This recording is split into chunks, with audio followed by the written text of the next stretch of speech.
Welcome to Channelside Bets with your hosts, Nikki Gist, Chip Settle, and L. Bushman.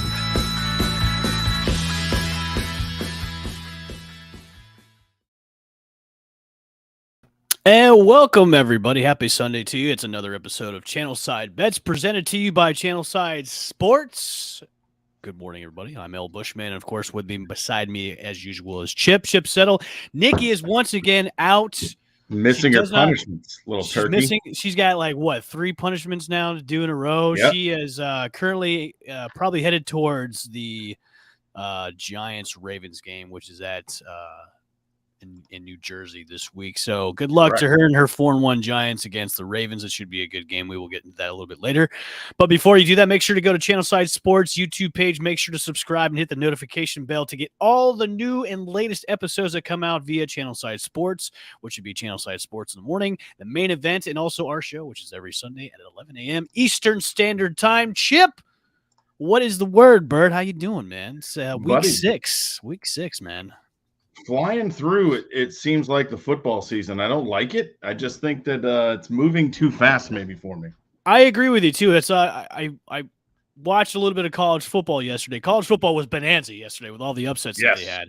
And I just kind of noticed that we're almost in college football. It's like I'm like almost halfway through or more than halfway through the season for college football, which is insane. Like this whole football season has flown by. Like the off season was so slow.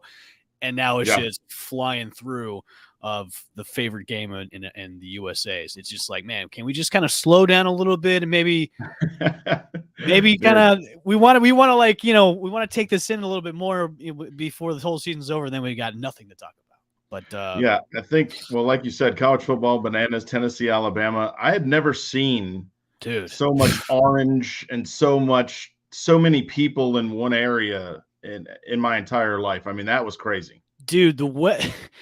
After he made the game-winning field goal, that place went bonkers. And then I don't know, you saw like the whole school pretty much carried out the goalpost.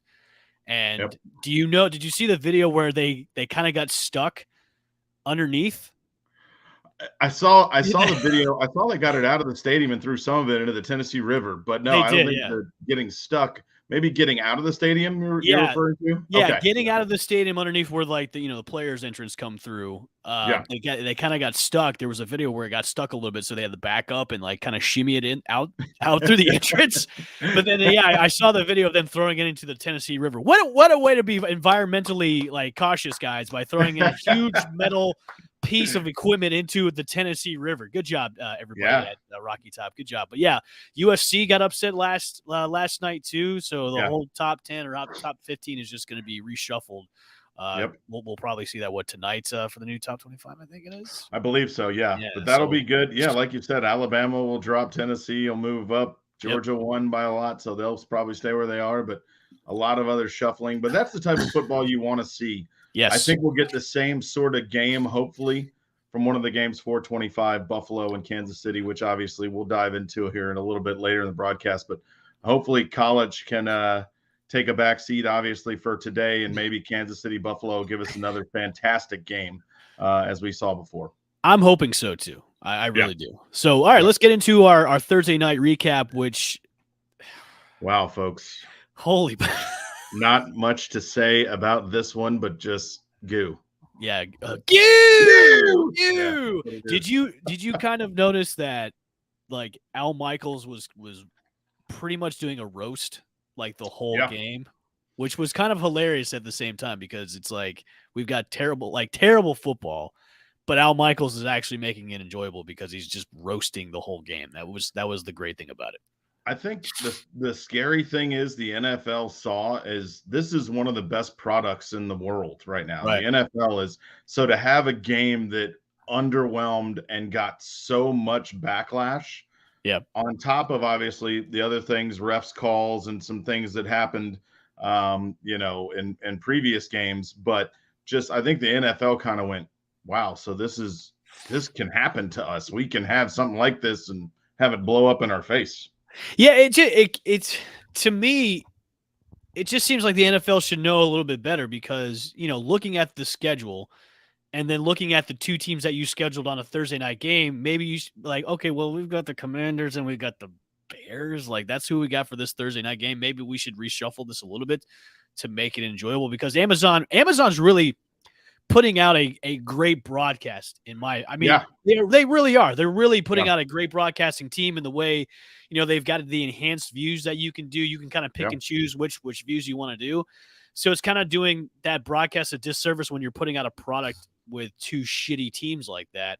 And, I don't know if you were on Twitter like during the game, but Twitter I was watching a little bit or just kind of checking in on social media, but yeah, it was an onslaught. I mean, it was an onslaught. It was just crazy. The memes were people were on meme point with all the memes they were putting out about the game. It was like watching Twitter was more enjoyable than watching the game. And that's where you have a product problem, is when, you're putting out two teams, which look, you should know look, last year they weren't that great. You think they're going to be great again this year? Probably not. So you should maybe reshuffle the schedules and put out a good matchup. So hopefully the NFL learns from that. But maybe some positives out of that. Brian Robinson Jr. made his really a first official start from coming back from the injury list, from being shot in preseason. Did score a touchdown. So hopefully this is things to come for fantasy managers, that if you have Brian Robinson, we're playing the waiting game and putting him on the IR.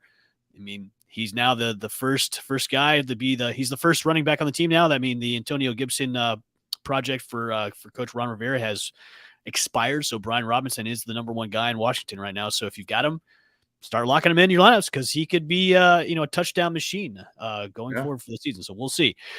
So let's go into NFL news for this week. I think the big hot topic is the rumors are now heating up. We did talk about this last week.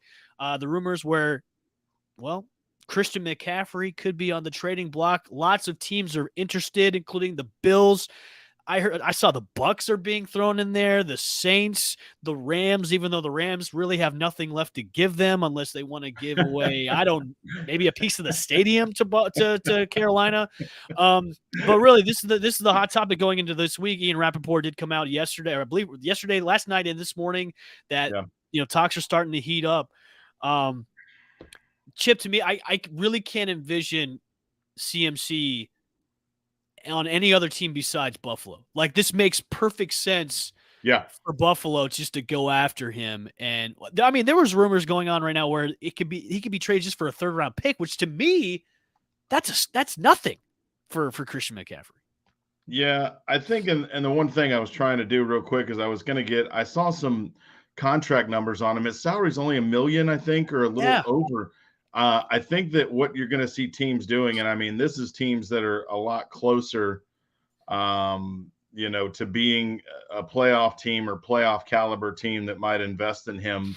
But I think the Bills, they have such a great nucleus already. And the question is, are you going to give away your future? Right. For you're going to have to give either a high pick, like a third probably, or maybe I saw third, but maybe a second, and you're going to have to get some additional compensation to grab him. So he's also coming off injury. I mean, they have some running backs, and they drafted James Cook, who's Dalvin Cook's brother from Georgia, and have him, who's looked really good when they've had a chance to play him so far. So I think Buffalo, yes, I 100% agree. I think that if he can be had at a price where you're not sacrificing a lot of your future, I think Buffalo should definitely jump all over it. But, I think it's just going to have to be a balancing act as far as what can you get away with giving for him. And I think maybe a third. I mean, I think I'd feel safe if I was a team. I'd give a third. I don't know if I'd give a second. I would maybe give a third and maybe a fourth, maybe. Yeah, because what you're looking at after. Well, go ahead. No, go ahead. I was gonna wait for you. Well, I was going to tell you, salary wise, I mean, you're looking the cap hit after this year. I mean, you're looking at almost the $19 million. You're almost looking at a $20 million player. It's 19 and a half. Yeah. So I'm looking. Yeah, so he signed a 4-year, $64 million contract. He makes about $1 million this year. And then after that, if he stays with Carolina, It kicks in for 11 base million. salary. Yeah, Base salary is 11.8, 8, and 12 through the distance of the contract. Then he has signing bonuses that are due. Yep. So I mean, yeah, he starts to become price-wise, he's in the starting running back range. And if for Buffalo, it wouldn't make sense that you don't have that money since bringing over Von Miller and other players to spend on that. So it's really going to have to be a team that has cap space going into this year and has no running back, which the first team that comes to my comes to my head, they would never trade him in conference, I don't think. The Falcons are going to have a ton of cap money coming up next year. They're going to be due. We have no running backs whatsoever.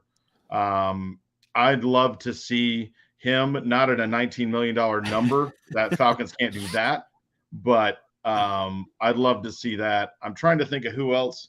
A running game, an old player, well, not really old, but a veteran player. one other team, but it's in conference would be Miami, because Miami really has. I mean, they've got Mostert. Mostert's been pretty well during the season, but they don't have like that superstar running back on the team. I mean, but I doubt. Well, I mean, Miami would make sense. Miami would make a little sense, not in the same division, but I mean, they would be. I think you're just looking for a spark. Another team that takes old vets. They already have Harris and Ramondre Stevenson would be the Patriots. I don't know how they look on their cap, but I never would have dreamed of the day when this started to come out where Matt Rule got fired, and the next weekend coming up, or the next week of games, you're hearing Christian McCaffrey's name tossed around, which the one guy I think that I know all fantasy owners like myself who drafted him have been so disappointed. DJ Moore, God, get out of purgatory. We'll see today if PJ Walker can get him involved at all. But I had a lot of questions from friends. Jenkins was one of them. We both have DJ Moore, and talking about him, he's just been so underwhelming where he was drafted in most fantasy lineups. And so hopefully maybe PJ Walker can get involved. I'm not starting him today because you want to see week one and see how it goes. But I think moving forward, it can only go up for him, hopefully. I was on strike. I was a guest on a podcast this week called Strikeout Beer. Those guys are pretty cool. They drink beer and we talk sports and everything. And, this came up in conversation where, look, if you're Carolina, you just fired your head coach. The GM's probably next. I mean, you're just in a state of what are we doing? You know what I mean? Yeah. So it would make perfect sense for them to do a fire sale right now and just get a bunch of picks ready to go for the draft, and then just rebuild your team, because you're trying to bring in these veteran quarterbacks that, look, let's be honest with you, Sam Darnold, even the Cam Newton experiment, and then now you have Baker there. It's not working out with these veteran quarterbacks, which have been like tier 2, tier 3 quarterbacks throughout their whole career. I mean, Cam Newton was pretty much on the tail end of his career anyways when he got to Carolina. So it would make sense for Carolina just to start taking phone calls, which they are now apparently for their star players, and just, stock up for the draft, and then go get your next franchise QB or your next franchise running back, because now you're going to be at the bottom of the NFC South, which the NFC South, besides the Bucs, is kind of like it's not a really good division anyways, but you could prepare for the future with making all these trades and just stocking up. That's what it seems like to me. That's the logical, choice they should do. I mean, they would get a haul, but they would get a lot back. Yeah. They would get a lot back from CMC, and they would get a lot back from CMC, and they would get a lot back for DJ Moore. So, I mean, that's.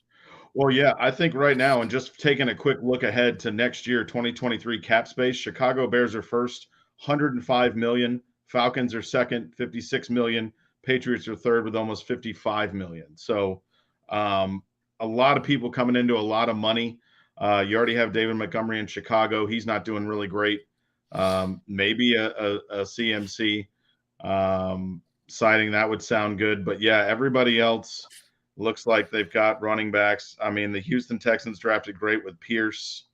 Everybody else is pretty set at that position, I would think it looks like. So, yeah, but he'll find – I mean, if the deal can be done and you can get multiple picks, if you're Carolina, like you said, they're saying they're not in a fire sale mood, but come on. You don't want to admit when it's over and it's done, but let's go ahead. Let's, start the band. Let's turn the lights off. I mean, Carolina, you're seeing it's over. It's done. PJ Walker, you're going to see what you get with him, which is good.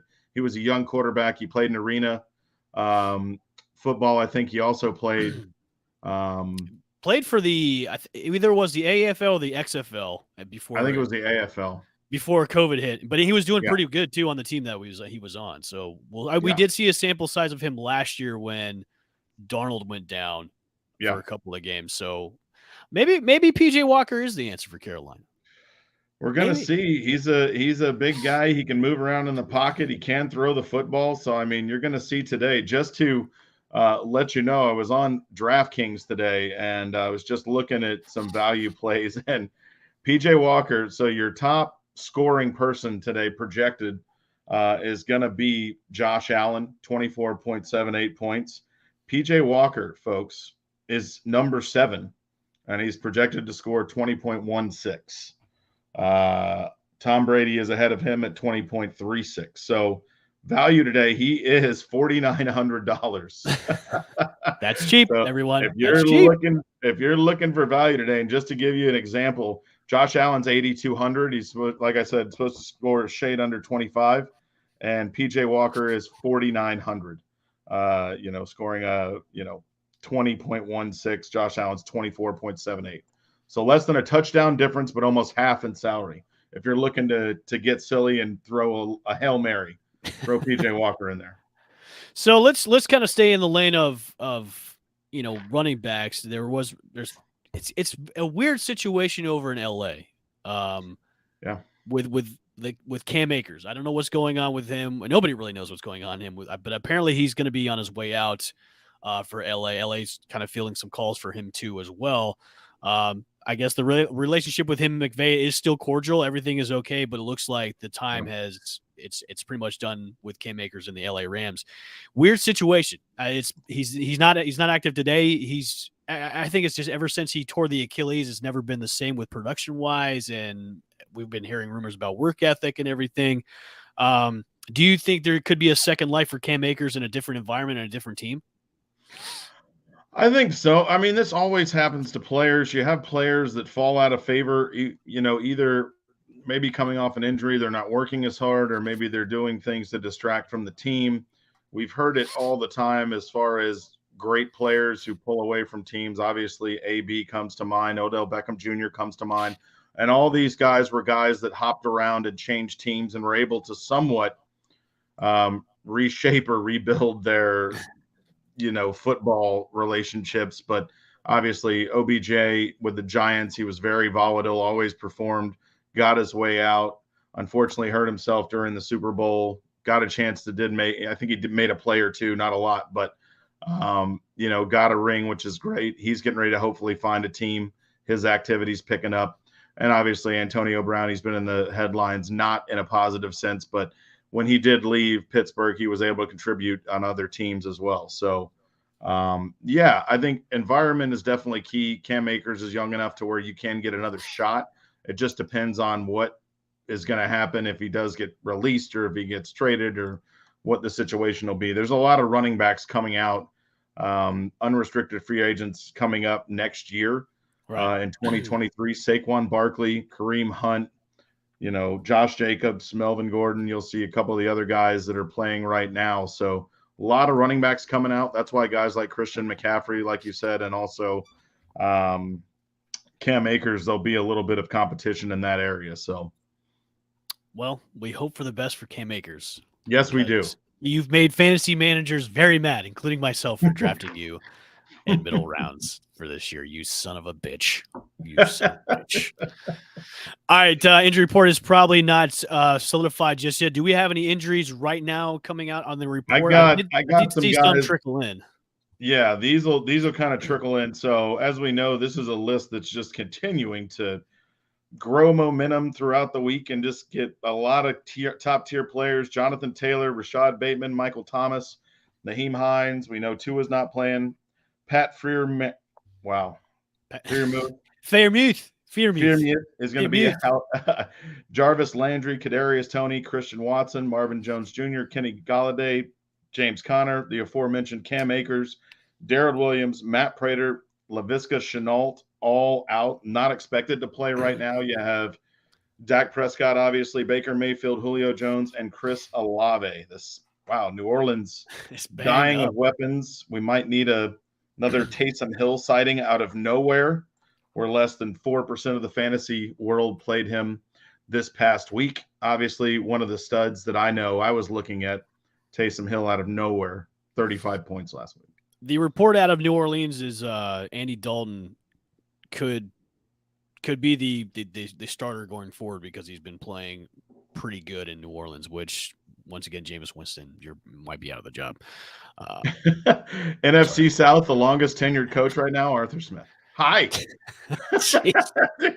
NFC South, like this is the one year I focused in my draft on the NFC South because it's usually a battle of attrition.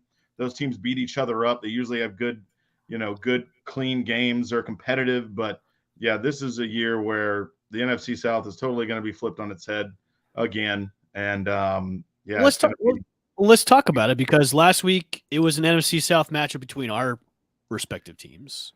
Yeah, and let's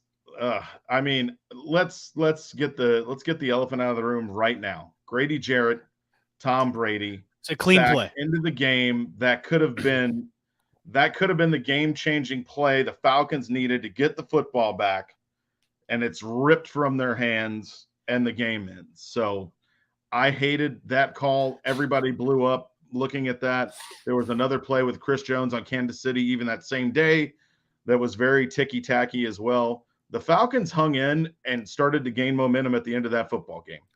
Like ever since halftime, they got better at what they were doing. But you can't cry over spilled milk, sour grapes, whatever you're spilling on the floor. Unfortunately, the Falcons lose, but I was impressed they hung in there. Yeah, I look. Everybody can admit.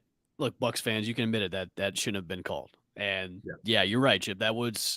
That could have been the momentum that the Falcons. I mean, the Falcons are rolling in the second half. You guys are running all over the place on the Bucs, and that really kind of put the nail in the back with you guys about the momentum that was going into the fourth quarter. Where if you guys wouldn't have had that called against you, you guys get the ball back, and it could have been curtains for the Bucs, against the Falcons. Because I mean, a win is a win.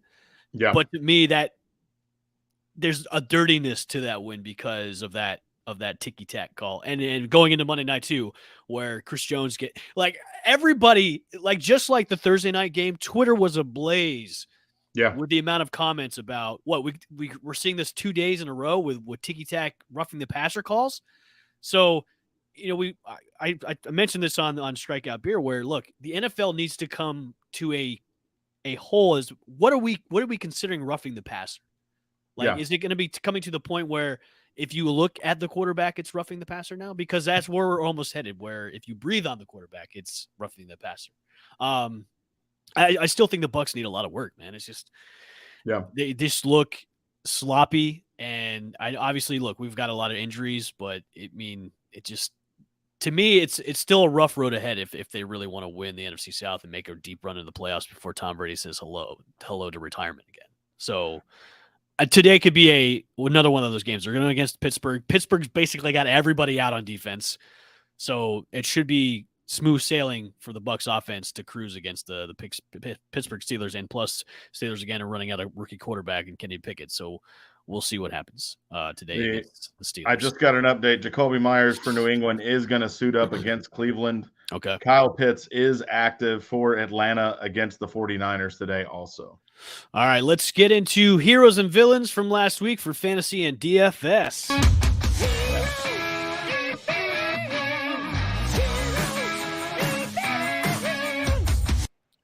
Heroes and villains last week. I love playing that thing every single week. I don't know why. I like it. I know. Chip, who were your heroes from last week? I mentioned it before. Taysom Hill. I mean, shut up, dude. Come on. You can't come out of like I said, I think it was under 4% or it was like 3.2 or something like that. And the entire world played him. If you're in a half-point PPR, 6-point touchdown league, he got you 35 points, vaulted him Jeez. into the season rankings in the top 5 in tight ends. I mean, he's, what can you do? Well, I don't know what to do. You can't not play him. You got to start him. Why not? I know after the game they were going to say he's going to be more involved in the offense. Obviously, look, that performance last week, it's not sustainable. Yeah. We're not going to see that every single week from Taysom Hill. But if you're in need of his skill set as a tight end or as a flex mode, do you think, he's good to lock in to lineups each week as a flex? I think now Olave, Landry, and Michael Thomas are all out today. So I don't think he repeats it, but there's a really good chance that he still sees a ton of volume today. Mm-hmm. We're just going to have to see. I don't know, but I agree with you. That's not sustainable. No, there's no way. Yeah, I don't know. It's a gamble anytime you play him, but when you have your 3 starting wide receivers out, no Thomas, no Olave, and no Jarvis Landry, maybe you do. Maybe you plug him in. Maybe you give it a shot and see what happens. But very infuriating. If I had him, I would be so mad to leave that many points on the bench. Because you can look at it too this way. I mean, there's a lot to do with him because he can play quarterback too. And you can be creative. If Dennis Allen was, creative enough, you can be creative with that offense because you've got so many guys out on injuries. You can say, okay, well, for a couple of series, Andy's going to be under center, and then we're going to swoop in Taysom for a couple of plays, and then we'll have Taysom roll out this way too as well. So, I mean, could you say sky's the limit with him? I mean, with everybody out, you could say, look, the ceiling for him is pretty high.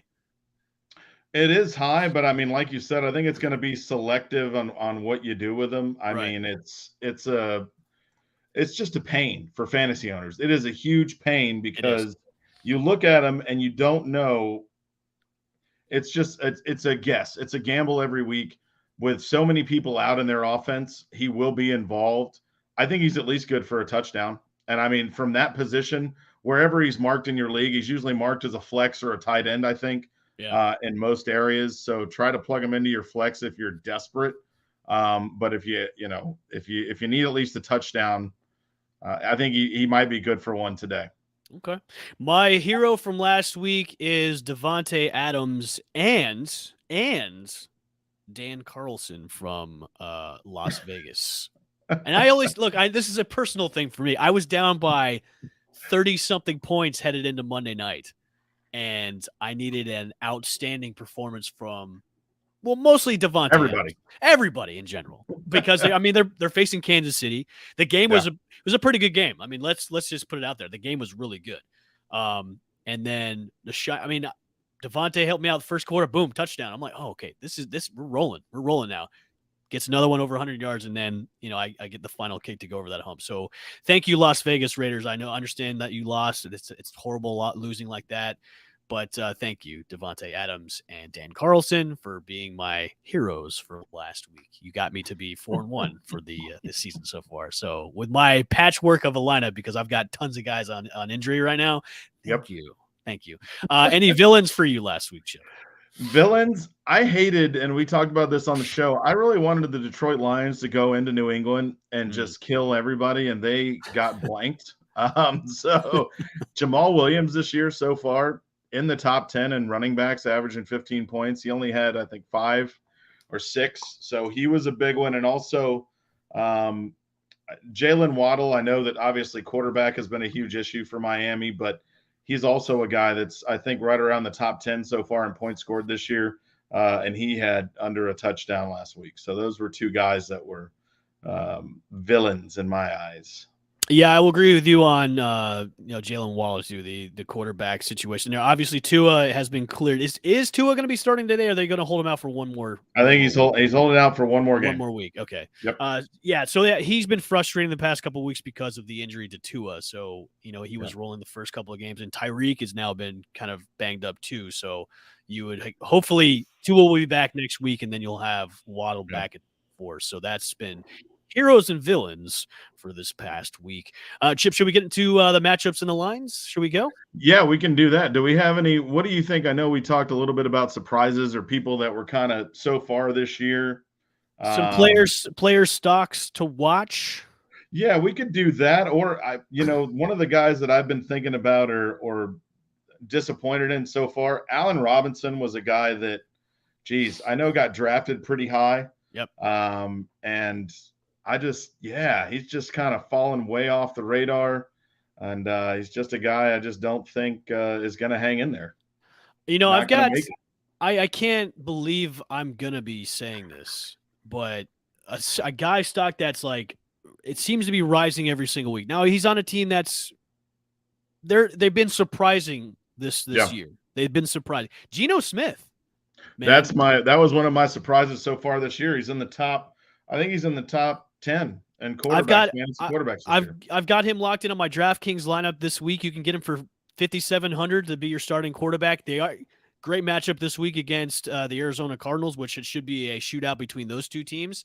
Yeah. But if you need a quarterback, which if one of your starting guys is not really performing well, I have him replacing Aaron Rodgers on my Yahoo league. I picked up Geno on the waivers, just saying, look, this guy's been kind of a sleeper right now underneath the radar with the type of play he's been doing. Now, obviously, Seattle lost last week, but Geno put up good numbers. So if you're looking for a quarterback, which you didn't expect to put up great numbers, Geno Smith, take a chance on Geno. He may have found his niche or his team by coming over to Seattle and just kind of sitting while Russell, sours his tenure there in the Seahawks, and now he's out and over in Denver, just making things worse over there. So Geno Smith is a stock to watch going forward in the quarterback play. So that's what I've got for my player stock to watch, man.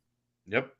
All right. Good. Let's knock it out. Let's get to the get to the lines today. Yeah, let's get into our matchups for this week's and the lines. Make sure, of course, if you guys haven't already, make sure to set your lineups. There we go. Make sure to set your lineups for DFS and also fantasy. If you've got any questions, please make sure to put them in the comments. We'll answer those while we are doing the show. So our first matchup today is the San Francisco 49ers going against your Atlanta Falcons, Chip.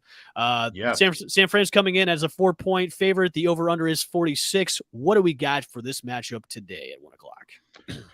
I mean, unfortunately, I think San Francisco is going to cover. I think Garoppolo obviously is getting more comfortable. The Falcons obviously still trying to find their way. I think offensively, trying to find and identify themselves what they can do. They run the football well, and they just kind of make good plays. But you're still looking for consistency out of Drake London.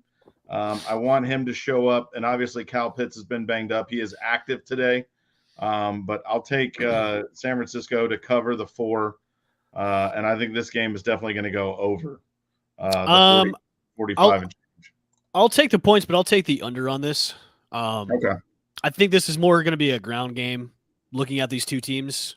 So, I mean, you guys have been running the ball well, and so has San Fran's. Jeff Wilson has been He's going to be a good pick today on DraftKings, I think, too. Yeah, I've got him locked in my lineup, too. You can get him for $6,200 in DraftKings. Yep. So if you're looking for Jeff Wilson to as a running back, plug him in. He'd be a good pickup today on your lineup for DFS. And also, if you got him in your fantasy teams, too, as well, put him in your starting lineup. But I'm going to take the under, but I will take the points on this one. I've got 49ers to win. You got 49ers, too, as well? Yep. Okay. Next matchup, the New England Patriots out with going to be without Mac Jones again for this week. The Browns coming in as a 3-point favorite, and the over/under is 43.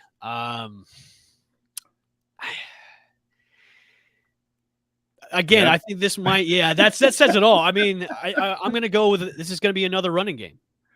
Yeah, I think so. Fire up Ramondre Stevenson, who's been just a fantasy wonder in both DFS and fantasy this week. Yeah, Damian Harris is out.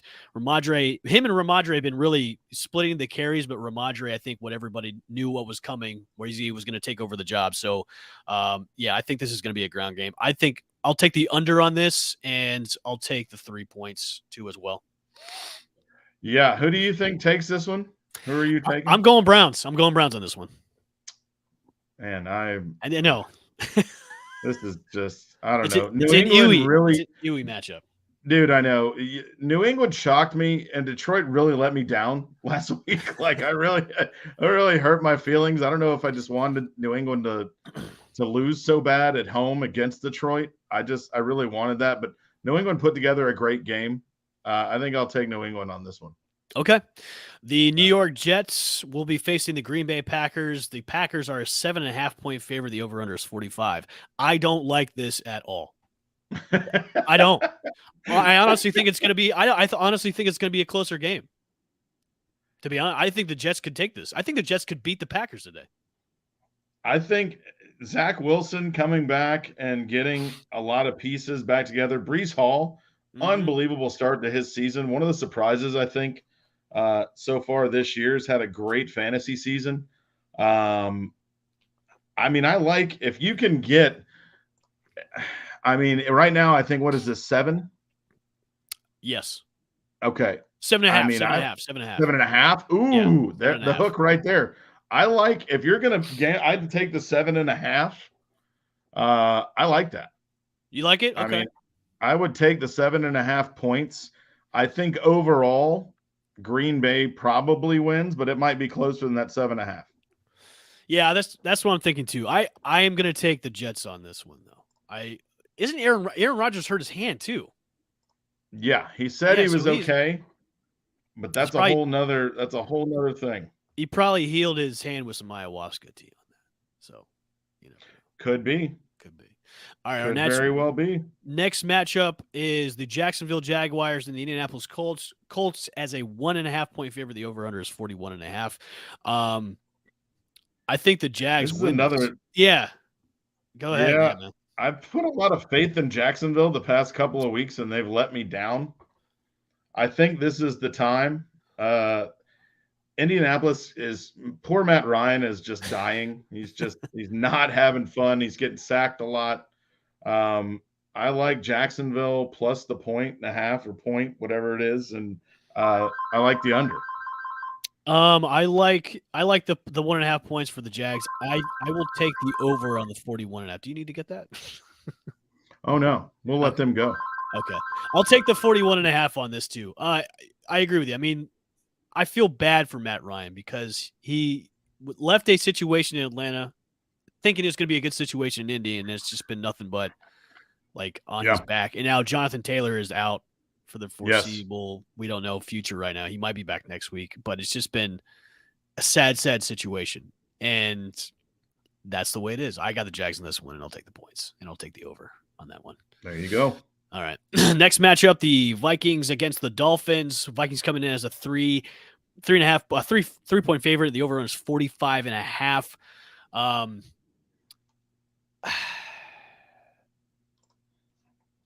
The Dolphins are starting. Tua's not starting. They've got the third stringer in there this week. Skylar, yeah. Skylar Thompson is going to be under center for the Dolphins. So yeah, that's my reasoning going Minnesota all the way across the board. Yeah. Like the over. I like the under on this one. I think Minnesota covers the 3.5. Okay. I can agree with you on that, but I'm taking the under on this. All right. 45. But I'll take the Vikings. I like it. Okay. So the matchup we were kind of talking about with the Saints, the Bengals coming in as a 3-point favorite. Over under is 42.5. This could be a revenge game for Andy Dalton and going against his former team. I'll take it all. I'll take the points, and I'll take the over on this one. Yep. Like the over. I think Cincinnati wins, covers the 3. Saints, like I said, no starting wide receivers. So I mean, you got to have weapons. They don't have any weapons. You still have Alvin Kamara, but I mean, you got to have more than that. Taysom Hill, like we said, I think he's good for a touchdown, but you got to be able to go in there and have some weapons. And unfortunately, they're lacking a lot. So. Oh. Okay. The game that Nikki is at is the Ravens and the Giants. The Ravens are 5.5 point favorite. The over under is 46. I'm taking it all. I'm taking the Ravens. I'm taking the points, and I'm taking the over on this one. I'm taking it all. The last week, I did take the Giants because I rolled with Nikki, and I said I'd do it again. So that was good. They are 4-1. I just think that Lamar Jackson will not be denied. Nope. I just think that he is going to come in today. He will win. I do think they cover the 5.5. But the Giants are moving closer. They're taking big steps, and they're getting better. So we'll have to see what happens. But I mean, I'm rolling with Baltimore today. Let me ask you now. This is Daniel Jones's last year in his rookie contract.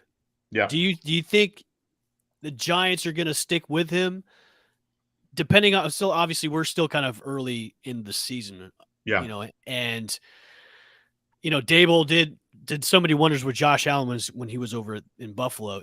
Could this be the extension that Daniel Jones has maybe been looking for, or do you think this it's just kind of too early to tell about if he's going to be staying or going after this season? It might be too early. I mean, today we're going to have their first round draft pick, Thibodeau, I think is going to be available, and Leonard Williams will be available today.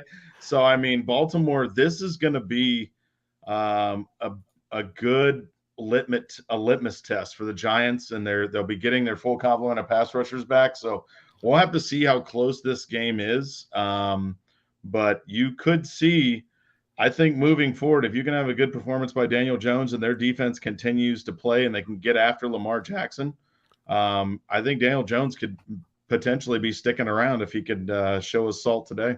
Okay. Our next matchup is the Tampa Bay Buccaneers against the battled and injury-ridden Pittsburgh Steelers, excuse me.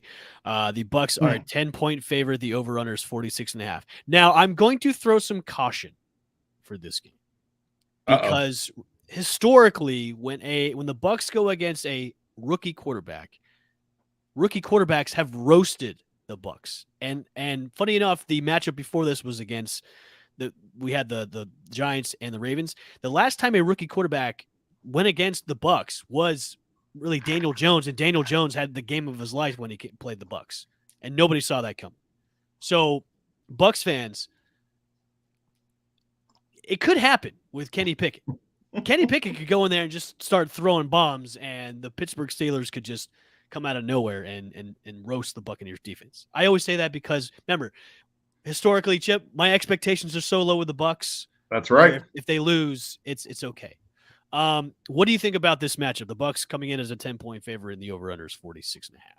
I mean, I just think that, this is going to be Tom Brady. They all need to go in and just scoop this game up quick, get it in hand, and just put it away early. I think that Tampa Bay, Brady's starting to get better, and obviously they're starting to, I think, get a little more momentum going in their corner. They're getting healthier every time. You're still going to have your full complement of wide receivers. Evans and Godwin are supposed to play today. So, I think they should roll, but this should be a game where you don't mess around. You're away, put the game away, and then, lock it down. So, wanted your thoughts about Najee Harris. Najee Harris has been utterly disappointing for fantasy managers across the board for everybody that drafted him this year.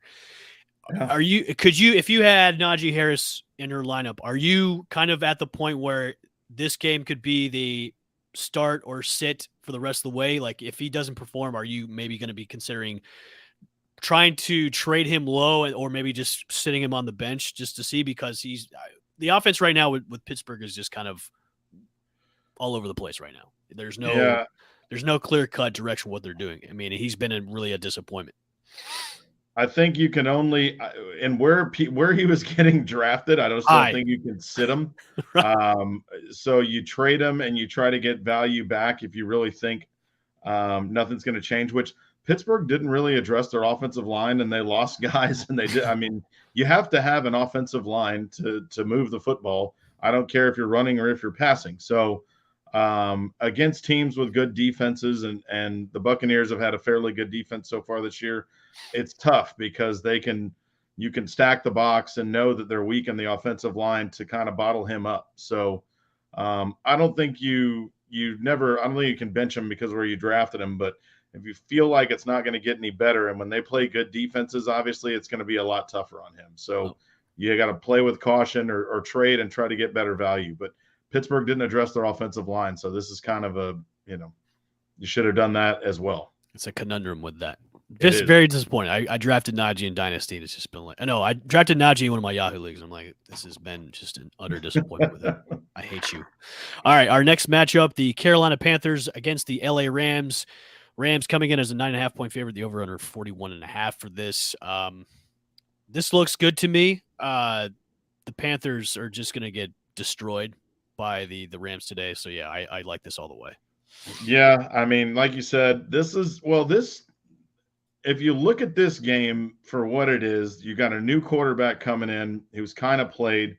the Rams supposedly have had a great defense, but so far this year, it has not been great at all. So I think the Rams win, but I don't know. There's a little feel to this to where 10 points in the NFL, we've always said that's a lot. Yeah. So I think, yes, I think the Rams win. I don't know if they cover, though. Okay.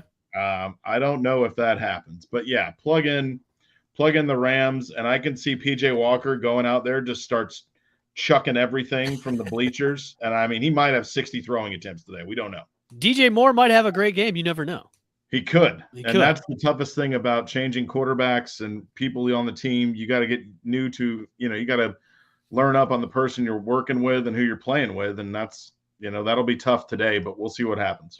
All right. Our next matchup, I think, is a tasty one, is the Arizona Cardinals against the Seattle Seahawks. Cardinals coming in as a 2.5-point favorite. The over-under is 50.5. I agree with the 50.5. I think it's going to be a shootout between these two. I'm going to take the over. I like the points on this. It could be a close game. It could come down to a field goal or maybe. But I like this match. I think this might be the underlooked matchup of the week because these two teams have kind of been underwhelming. But I think this is going to be an offensive just explosion today with these two teams.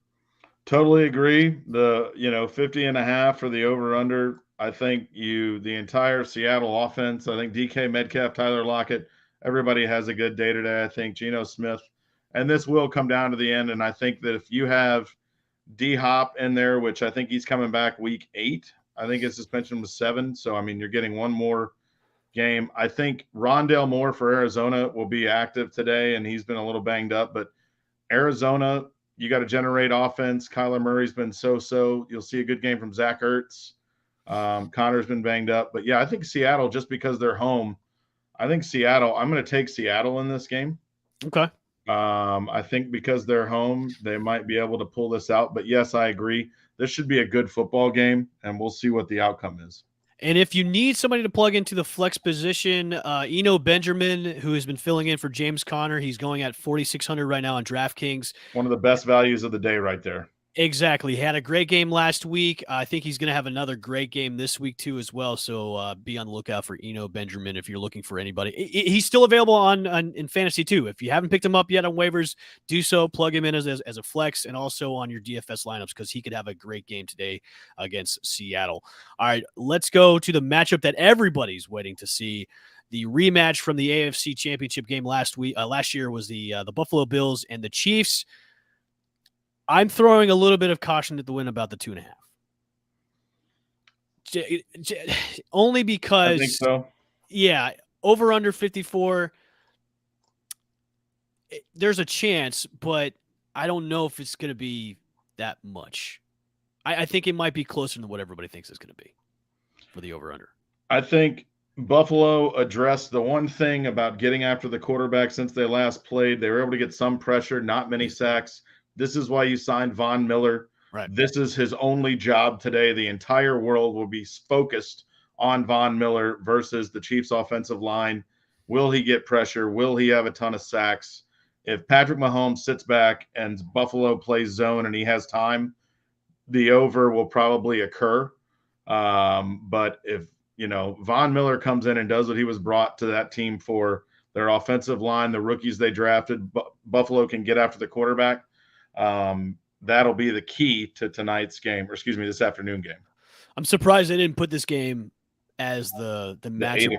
Yeah. I'm really surprised. I mean, obviously, Jerry Jones has a lot of pull when it comes to where his team is going to be placed on the TVs. But I mean, I'm really surprised they wouldn't put the rematch as the primetime game. All right. So our primetime game tonight is the Dallas Cowboys and the Eagles. The Eagles are the only undefeated team left in the NFL right now. They're coming in. I hate saying that. I know. I hate you saying that. I'm not going to say that. I almost threw up in my mouth when I said that. So it puts a dirty taste in my mouth. The Eagles coming in as a 6.5-point favorite. Cooper Rush is still the starting quarterback for probably the last week for the Dallas Cowboys, as Dak Prescott will be back next week. Over under is 42. I think it's pretty close on the over-under. I mean, Dallas has shown they can actually play defense, which is the weird. You got to stop Micah Parsons. Yep. Um, do you think 6.5 is too much though? Yeah, I mean, yeah. You got a divisional matchup. I mean, I still think. I hate saying this, God. Still think Philadelphia wins. I don't know if they win by that line. I would watch that if you were looking at taking that game. See if it changes to the 7, or see if you can get the hook. But yeah, I think the Eagles win, but it might be closer than that. They are in Philly. Yep. So they're going to be playing in Philly tonight. Yep. I think I'm going to take Philly on that one, but okay. I just I'm iffy about the points. I'm iffy about the 6.5.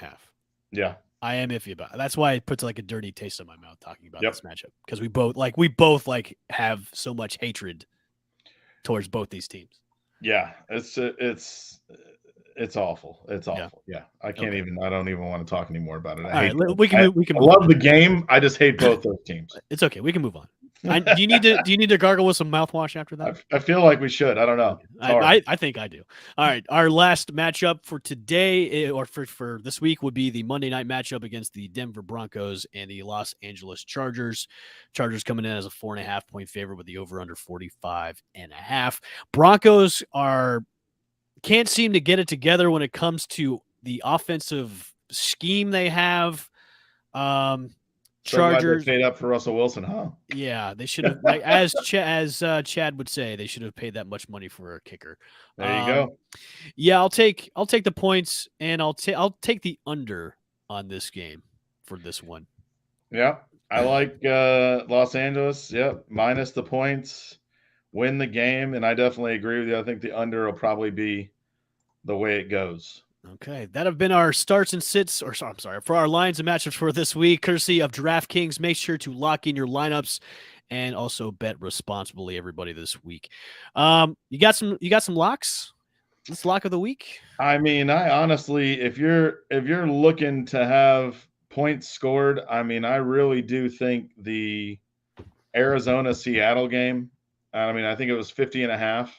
Yep. I think that's probably got a better chance of going over than the Bills Chiefs. I'm gonna agree with you on that. The Cardinals Seattle game. That's the one I think is gonna be the most fruitful for everybody when it comes to betting, and also like DFS too as well. Starts and sits for this week. You got any starts and sits? I've got my must starts. Bucks offense going against the injury ridden Pittsburgh Steelers defense. If you got Mike Evans, you got Chris Godwin, Leonard Fournette, lock them all in. Those are some definite starts for this week. What do you got for starts, Chip? Buddy, I have Tom Brady, and I picked up Ito Benjamin from the wire, so I was able to actually get him. So love him to start this week. So yeah, those are two guys. I did unfortunately lose Damian Harris for the Patriots. I also like Ramondre Stevenson as well. He's another guy that should get the ball a lot today. So I like him as a must start as well. Okay. Our Wheel of Death. Nikki has so many punishments to do. Backing up on them.